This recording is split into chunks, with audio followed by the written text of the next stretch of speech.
somebody questioning whether I was born in the United States or not, how do I think about that? I would say that that's something that is actively promoted and may gain traction because of my unique demographic.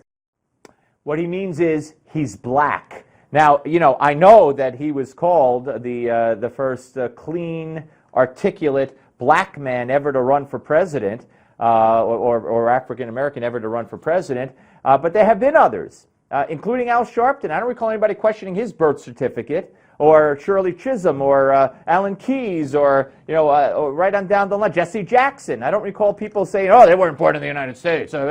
Why is it only him?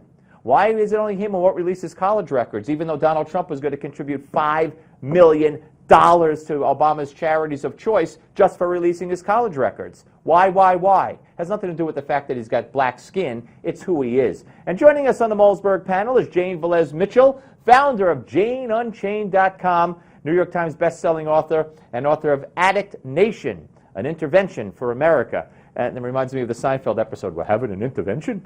And Tom Borelli, PhD, contributor for Conservative Review. All right, Tom, let me start with you. Here he goes again. Poor Barack Obama. It's the color of his skin. That's why only 30% of America, which elected him twice, think the country's headed in the right direction, that he's handling terrorism good. Must be because he's black. Well, I think Steve used the word, he's trying to play the victim, and it's really not going to work because he's a two-time president. We know that the problem with Obama is not his skin color, it's his radical ideology. What he's really concerned about is the voter turnout next time around, whether or not blacks will turn out, whether or not working-class Americans will turn out for the Democrats. And I can tell you, working class is not going to turn out for the Democrats because Obama's policies have thrown thousands of coal miners out of work. He refuses to build the Keystone XL pipeline, more union jobs down the drain, and he doesn't like guns. That's a great opportunity for Republicans to reach out to those working class Americans that have been punished under his agenda. Jane, you know, doesn't this get a little tiresome, him crying racism and playing the race card? First of all, I'd like to point out he has a better approval rating than George W. Bush had at this juncture, the same juncture, and I think he makes a very good point. I mean, who's questioning other people's birth certificates? The guy was born in Hawaii, and Donald Trump is a fear and a hate monger. That's why he kept questioning and bringing up the birther issue years ago, and he continues to hate monger in a different way. This time, basically inspiring blue-collar workers, blue-collar white men who are on the defensive because of deflated wages to point to this enemy, Muslims or Mexicans or African Americans or Japanese or any of the other people that he has managed to stereotype and denigrate, when in truth, blue-collar white men are suffering because of the 1%, because corporate America. Oh my God! Jay, first of all, you managed to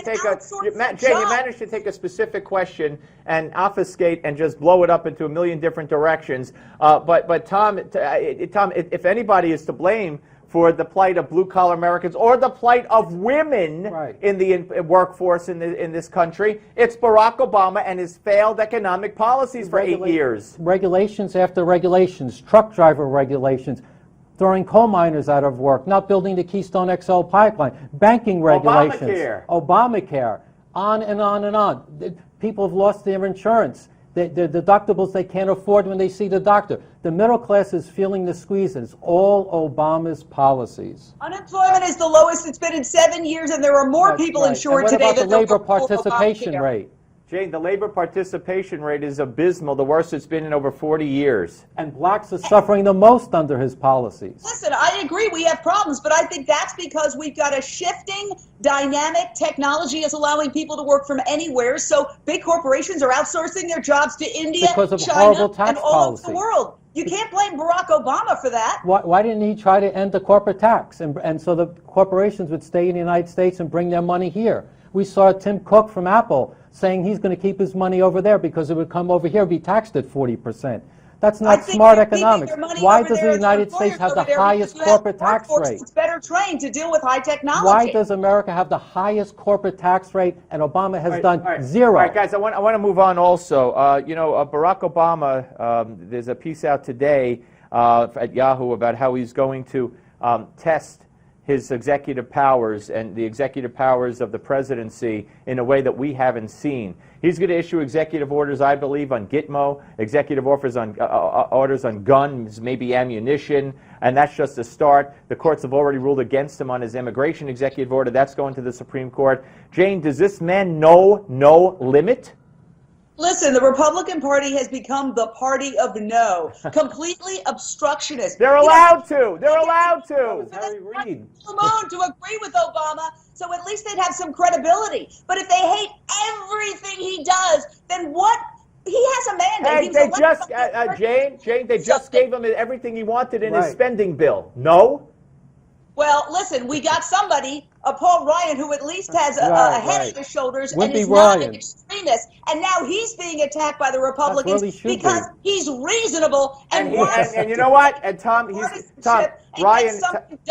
Ryan is going to be hopefully kicked out of office because they're going to mount a primary challenge to him. They already are, the Tea Party in Wisconsin, and he belongs out. Because he's bipartisan, because he believes in working together to get something done for this country? Like by funding the baby killers of the world? I don't think so. That's not something that the majority of this country wants. And Ryan and others are going to find themselves just where a certain congressman from Virginia, Eric Cantor, is. More of the panel. Hillary lying again. Don't go away.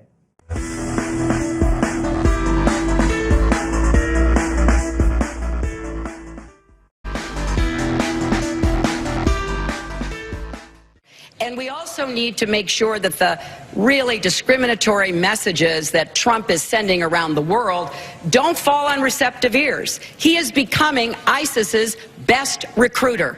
They are going to people showing videos of Donald Trump insulting Islam and Muslims in order to recruit more radical jihadists. All right, ladies and gentlemen, I don't know if you watched the debate on Saturday night. Remember the time when I showed you Hillary, you'll see that the Gimme 5, she wasn't on stage when they came back from a commercial. I don't know where she was. But here she lied. Jane Velez-Mitchell and Tom Borelli rejoin us. Jane, she lied.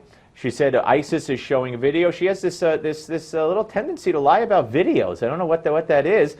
And of course, it's been disproven. Even her spokesman said, well, she wasn't saying there was a video. Of course, she said there was a video. She said there were videos. And every major news organization has said they don't exist. It's an inconsequential distinction. The fact is, we all watch Donald Trump on video, and ISIS is using his comments on social media as a recruiting tool. Really? Where? Show me. The Site Intelligence Group said that to NBC. It's all over the place. The truth is always inconsequential. It makes perfect sense. Steve, it makes perfect sense. He hates all Muslims. He doesn't hate all Muslims. Hate all Muslims. Right. We are going to protect you. Join ISIS. Right. And this is why 60% of the American voters don't believe Hillary Clinton. They don't trust her. She's a liar. She's a pathological liar, just like a husband who's a pathological liar. It's one tight family. And here's the deal. Here's the deal, Tom.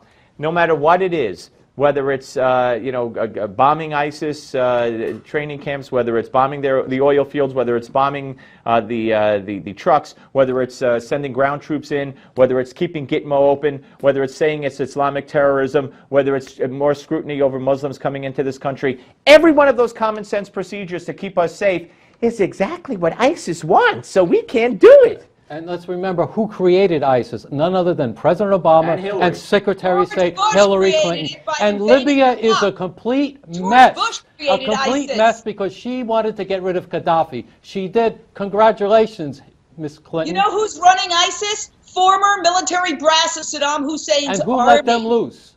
When we invaded Iraq, when we pulled our troops out of Iraq, is the fact, and the military advisors told Obama not to do it, but he did it because he knows it all. The fact of the matter is, Hillary and Obama wanted to get out of Iraq. We did not stay. We pulled everybody out against the advice of all the military experts, and that formed ISIS. Listen, when we invaded Iraq seeking weapons of mass destruction, Forget that. exist. We created an unnecessary. Forget that. You mean like all Libya? those You people mean who like used to Libya? That was Saddam that was Hussein 13 started years plotting ago. revolution. He They inherited a started stable plotting Iraq, revenge on and then us, he destroyed ISIS it. is their revenge. And now the Middle East is on fire because of Obama's policies.